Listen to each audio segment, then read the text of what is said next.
எத்தனையோ திறமைசாலிகள் இருந்தும் ஏன் ஒரு சிலரால மட்டும் ஒரு துறையில சாதிச்சு தாக்கத்தையும் ஏற்படுத்த முடியுதுங்கிற இந்த கேள்விக்கான பதில பாப்போம். நம்மள நிறைய பேர் என்ன நினைக்கிறோம், நம்ம திறமையையும் நம்ம உழைப்பையும் சார்ந்துதான் நம்ம வெற்றி இருக்குன்னு. ஆனா இந்த புத்தகம் சொல்லுது, நம்ம திறமையையும் உழைப்பையும் மீறி நம்ம துறையோட சூழலும் துறை சார்ந்த உளவியலும் தான் நம்ம வெற்றியை தீர்மானிக்குது அப்படின்னு. ஆமாங்க, இங்க ஒவ்வொரு துறையிலையும் சில எமோஷன்ஸ் வேலை செய்யுது. இந்த எமோஷன்ஸுக்கு ஸ்ட்ராங் வேல்யூவும் இருக்கு. இந்த எமோஷன்ஸ தொடுற ப்ராஜெக்ட் மட்டும்தான், பர்சன் மட்டும்தான் ஜெயிக்க முடியும்னு சரித்திரமும் இருக்கு. கொஞ்சம் யோசிச்சு பாருங்க, ஒரு சாக்லேட்டுக்கும் காதலுக்கும் என்ன சம்பந்தம்? குளிர்பானத்துக்கும் டான்ஸுக்கும் என்ன சம்பந்தம்? அட, அழகு சாதன பொருட்களுக்கும் தைரியத்துக்கும் தான் என்ன சம்பந்தம்? எல்லாத்துக்கும் ஒரே சம்பந்தம் தாங்க, எமோஷன்ஸ். உங்க எமோஷன்ஸ். That's right. மார்க்கெட்ல பொருள்கள் விற்கிறதுக்காக உங்க உணர்ச்சிகளை தான் பயன்படுத்துறாங்க. உங்களுக்குள்ள இருக்கிற எக்ஸைட்மெண்ட்ட, உங்களுக்குள்ள இருக்கிற இன்செக்யூரிட்டிய, உங்களுக்குள்ள இருக்கிற பெருமைய தூண்டி விடுறாங்க. இத அடிப்படையா வச்சுதான் அந்த பொருட்களும் விற்பனை ஆகுது. ஒரு துறையோட உளவியலை புரிஞ்சுக்கிட்டாதான் நீங்க வெற்றி பெற முடியும். துறையோட உளவியலை ஏற்கனவே புரிஞ்சுக்கிட்ட வேற யாரோ உங்க உளவியலோட விளையாடுனா வெற்றி கேள்விக்குறியாகும். இந்த இடத்துல என்னோட பர்சனல் எக்ஸ்பீரியன்ஸ் ஒன்னையும் உங்ககிட்ட ஷேர் பண்ண விரும்புறேன். இது வரைக்கும் யாருக்கிட்டையும் பெருசா சொன்னது கிடையாது. இங்க தோணுது சொல்றேன்.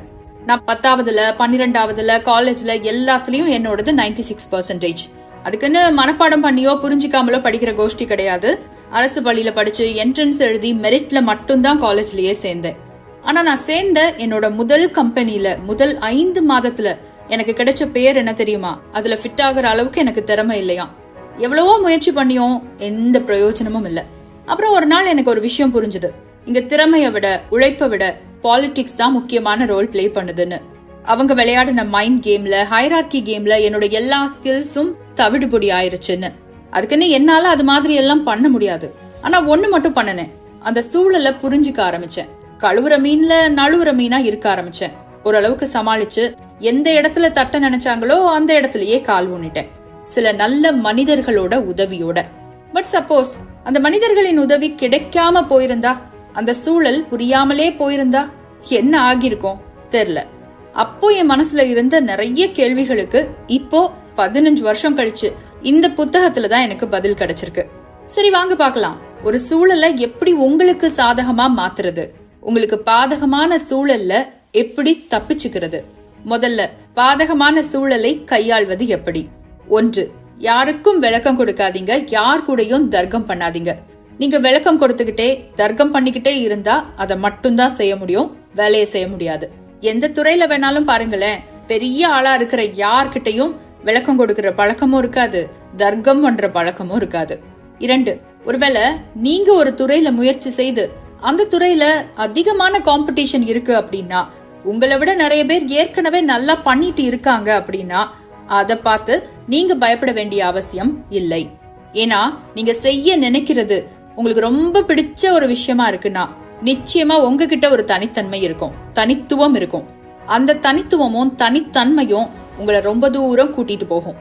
அதனால போட்டி அதிகமா இருக்குன்னு நீங்க விலக வேண்டிய அவசியம் இல்லை.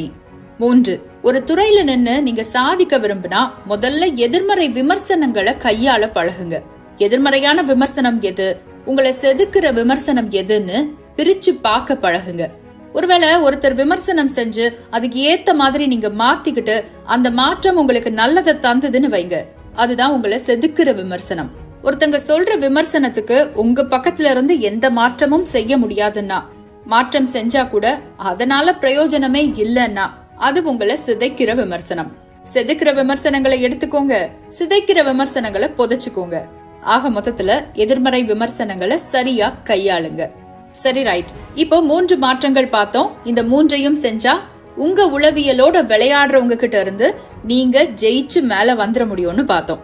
இப்போ அடுத்து மத்தவங்க உளவியலை, அதாவது உங்க துறையோட உளவியலை நீங்க எப்படி உங்களுக்கு சாதகமா அமைச்சுக்கிறது அப்படின்னு பார்க்கலாமா? 1, எந்த துறையிலையும் உங்க திறமைய தாண்டி, உங்க ப்ராஜெக்டோட குவாலிட்டி குவான்டிட்டி எல்லாத்தையும் தாண்டி மக்களோட நம்பிக்கை தான் உங்க வெற்றியின் அஸ்திபாரமே. அப்போ அந்த நம்பிக்கையை சம்பாதிக்கிறதுக்கு என்னெல்லாம் செய்யணுமோ அதை தான் முதல்ல செய்யணும். ஐயோ, அது ரொம்ப கஷ்டமாச்சே, எப்படி என்ன எல்லாரும் நம்புவாங்க அப்படின்னு யோசிக்கிறீங்களா? அது ரொம்ப சுலபம்ங்க. உங்க தொழில்ல நீங்க ரொம்ப கமிட்டடா இருந்தா, ரொம்ப கன்சிஸ்டன்டா இருந்தா, உங்க மேல நம்பிக்கை தானாவே பிறக்கும். அந்த நம்பிக்கை உங்களை அடுத்த கட்டத்துக்கு கூட்டிட்டு போகும். அதுக்கு நீங்க என்ன செய்யணும்? உங்க தொழில்ல கமிட்டடா இருக்கணும், கன்சிஸ்டன்டா எஃபர்ட்டை போட்டுட்டு வரணும். சோ பிராக்டிக்கலா இதை இம்ப்ளிமெண்ட் பண்ணுங்க. பிகாஸ் நம்பிக்கை தான் மூலதனம். 2, உங்க துறையில நீங்க ஏற்படுத்திக்கிற சின்ன சின்ன பர்சனல் கனெக்ட் கூட உங்களுக்கு பெரிய அளவுக்கு உதவும். இந்த பர்சனல் கனெக்ட் அப்படின்னா ஒரு நபரோடு ஒரு துறை சார்ந்து உங்களுக்கு இருக்கிற உறவுக்கும் மேல தனிப்பட்ட முறையில இருக்கிற ஒரு சின்ன தொடர்பு. அதுக்குன்னு காக்கா புடிச்சிட்டு தெரிஞ்சா, ஏதாவது பொருளை கொடுத்து ஐஸ் வச்சா அது ரொம்ப நாளுக்கு செல்லுபடி ஆகாது. இதுக்கு நேர்வழி ஒண்ணு இருக்கு. அதுதான் பிரச்சனைகளை தீர்த்து வைக்கிறது. அவங்களுக்கு ஏதாவது ஒரு வகையில ஏதாவது ஒரு பிரச்சனைன்னு உங்களுக்கு தெரிய வந்தா, உங்களால முடிஞ்ச அளவுக்கு அதுக்கு தீர்வு கொடுக்க முயற்சி பண்ணுங்க. அது கொடுக்கிற பர்சனல் கனெக்ட வேற எதாலையும் கொடுக்க முடியாது.